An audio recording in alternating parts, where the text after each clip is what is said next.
Assalamualaikum warahmatullahi wabarakatuh. Selamat pagi, selamat siang, selamat malam, kapanpun dan dimanapun kalian mendengarkan video pembelajaran PPKN ini. Semoga kalian selalu bahagia dan sehat selalu. Pada pembelajaran hari ini kita memasuki bab 6, yaitu memperkuat komitmen kebangsaan.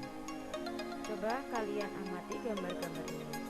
Gambar-gambar ini merupakan salah satu wujud komitmen kebangsaan yang diperlihatkan dalam berbagai bidang kehidupan. Gambar pertama yaitu anak-anak pramuka.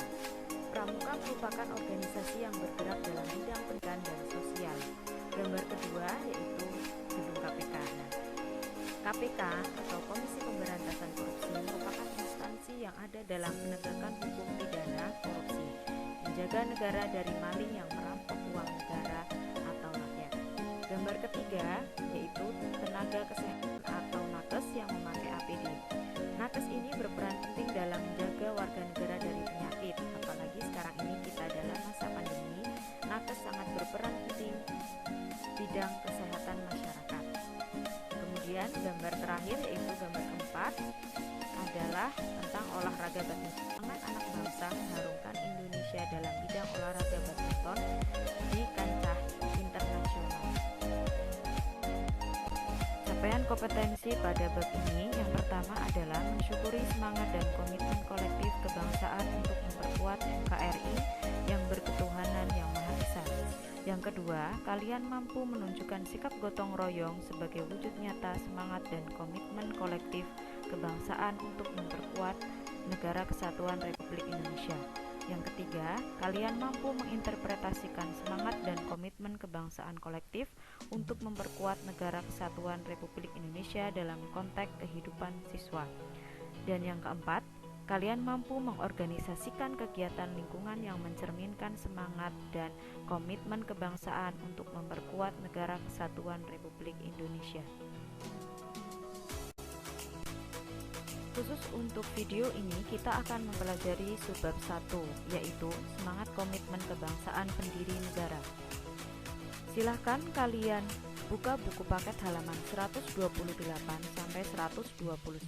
Akan Ibu beri waktu untuk kalian membaca. Setelah kalian baca,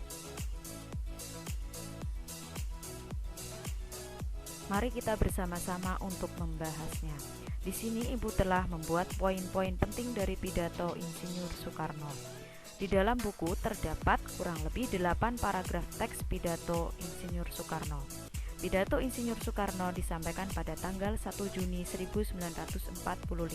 Ada yang masih ingat hari apa itu? Ya betul, hari itu adalah hari lahirnya Pancasila.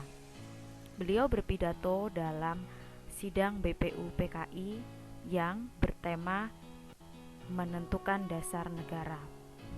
Oke, mari kita bahas satu persatu poin-poin pentingnya. Yang pertama, Indonesia adalah kesatuan-kesatuan pulau yang berada di antara dua samudra jika dilihat dalam peta dunia. Kedua, bangsa Indonesia ialah seluruh manusia-manusia yang menurut geopolitik yang telah ditentukan atau ditakdirkan oleh Allah Subhanahu wa Ta'ala tinggal di kesatuannya semua pulau-pulau Indonesia dari ujung Sumatera hingga Irian. Kemudian poin yang ketiga,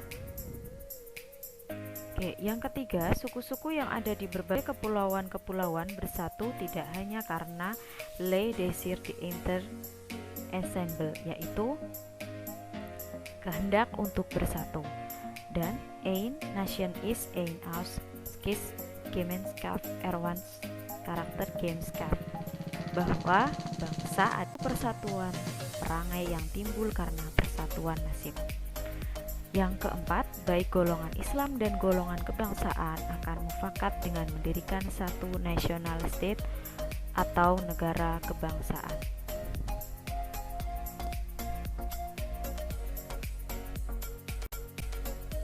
Komitmen kebangsaan. Apa itu komitmen kebangsaan? Komitmen menurut KBBI atau Kamus Besar Bahasa Indonesia adalah perjanjian atau keterikatan untuk melakukan sesuatu. Sedangkan kebangsaan adalah hubungan hukum antara orang dan negara. Jadi di sini jelas ya, komitmen itu adalah suatu keterikatan. Kalian terikat dengan apa? Dengan negara. Melalui apa? Hukum. Dan kalian harus melakukan sesuatu. Nah, ini adalah ada actionnya, ada sesuatu yang harus kalian lakukan. Jadi komitmen kebangsaan sebagai seorang pelajar, kalian ini adalah seorang pelajar, adalah kuat persatuan dan kesatuan serta memberikan kontribusi untuk bangsa dalam prestasi dan belajar. Nah, kalian bisa melihat ada gambarnya ya di samping. Geopolitik Indonesia. Di geopolitik itu berasal dari dua kata ya, geografis dan politik. Kalau geografis itu mengacu kepada suatu tempat atau wilayah, sedangkan politik itu adalah pemerintahan, kebijakan. Nah, di sini kita bisa tahu tentang geopolitik Indonesia itu berdasarkan dari Kerajaan Sriwijaya dan Majapahit, merupakan ya tonggak sejarah awal pengenalan wilayah kepulauan Nusantara yang merupakan tanah air bangsa Indonesia. Kata Indonesia berasal dari bahasa Latin Indus dan Nesos yang berarti India dan pulau-pulau. Sejak tahun 1900, nama Indonesia menjadi lebih umum di kalangan akademik di luar Belanda. Dan golongan nasionalis Indonesia menggunakan nama Indonesia untuk ekspresi politiknya. Nah, di sini ekspresi politiknya berarti dia orang-orang yang mengekspresikan politik itu berarti menginginkan suatu pemerintahan yang ada di wilayah kita, di wilayah Indonesia Nusantara ini. Sarjana pertama yang menggunakan nama Indonesia adalah Suwardi Suryaningrat atau Ki Hajar Dewantara ketika ia mendirikan kantor berita di Belanda dengan nama Indonesisch Persbureau di tahun 1913. Kalian bisa melihat ya, ini sisa bangunan Kerajaan Majapahit dan sisa bangunan Kerajaan Sriwijaya. Selanjutnya kalian bisa buka halaman 131 di buku paket ya. Di situ ada peta Kerajaan Majapahit. Nah, di sini kita melihat bahwa wilayah Indonesia itu pada masa Majapahit itu sangat luas ya. Nah, kita lihat yang titik merah itu namanya pusat dari pemerintahan Majapahit ya, atau Kerajaan Majapahit. Kemudian yang berwarna coklat tua itu adalah wilayah inti. Wilayah inti di sini adalah wilayah yang aktif dalam pemerintahan Majapahit, sedangkan yang coklat muda itu merupakan wilayah jajahan. Yang ini kan wilayah jajahan ini. Terus kemudian wilayah yang ada di peta ini itu sangat luas ya, sampai ke Papua Nugini hingga ke daerah Filipina.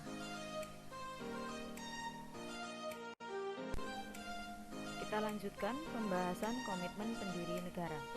Pendiri negara sangat banyak, namun kita ambil dua saja, yaitu Insinyur Soekarno dan Muhammad Hatta.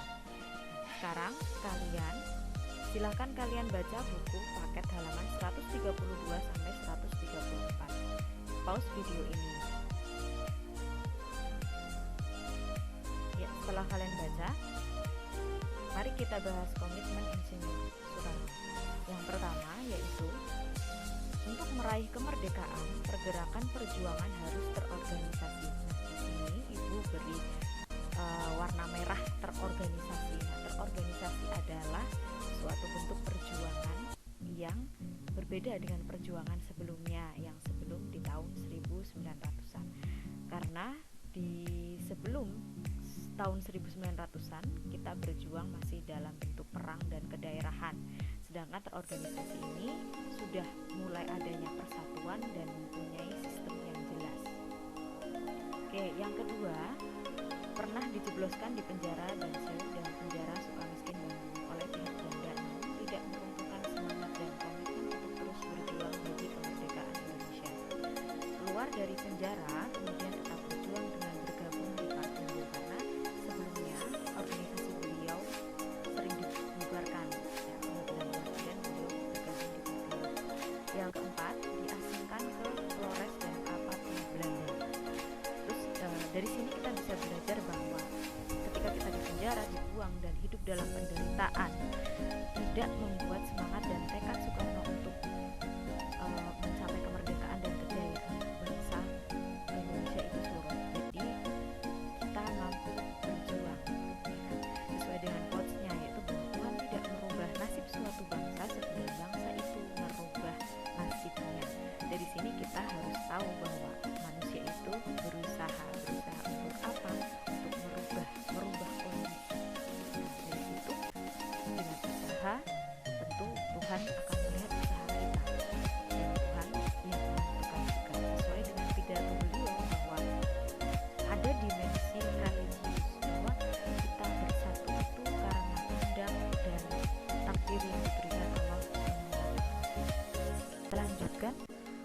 Kalian bisa membuka halaman 134 sampai 135.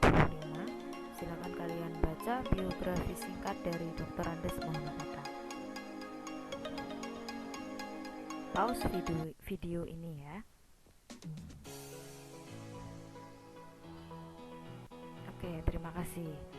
Kita akan membahas poin-poin dari komitmen kebangsaan Dr. Andes Muhammad Hatta. Yang pertama yaitu berjuang dalam organisasi Jong Sumateranun Bond dan Perhimpunan Indonesia. Yang kedua, selalu mengembangkan kiprahnya di dunia politik.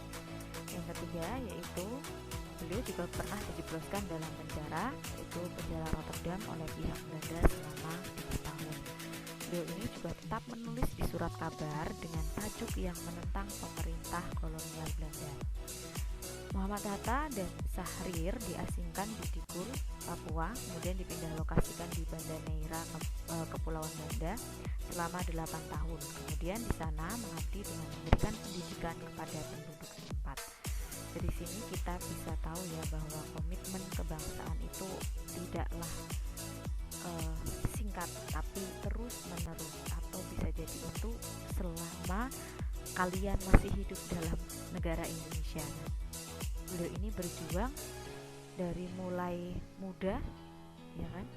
Dari mudanya terus berjuang dalam organisasi, kemudian beliau juga tetap mengajar, memberikan kontribusi kepada masyarakat. Nah, ini adalah salah satu quotes-nya beliau ya. Bacakan, jatuh bangunnya negara ini sangat tergantung dari bangsa ini sendiri. Makin pudar persatuan dan kepedulian, Indonesia hanyalah sekedar nama dan gambar untayan pulau di peta. Jangan mengharapkan bangsa lain menghormati bangsa ini bila kita sendiri gemar memperdaya sesama saudara sebangsa, merusak dan mencuri kekayaan Ibu Pertiwi. Nah, dari sini bahwa kita tahu ya, ada tambahan lagi bahwa komitmen persatuan ini, komitmen kebangsaan ini terus menerus dilakukan. Siapa saja sih yang melakukan itu? Ya seluruh rakyat Indonesia, ya seluruh masyarakat Indonesia, dengan terus memberikan kontribusi kepada negara, tidak saling memecah belah, kan, tidak saling memperdaya sesama saudara sebangsa, dan juga tidak merusak kekayaan Ibu Pertiwi. Terima kasih Ibu sudahi pembelajaran hari ini.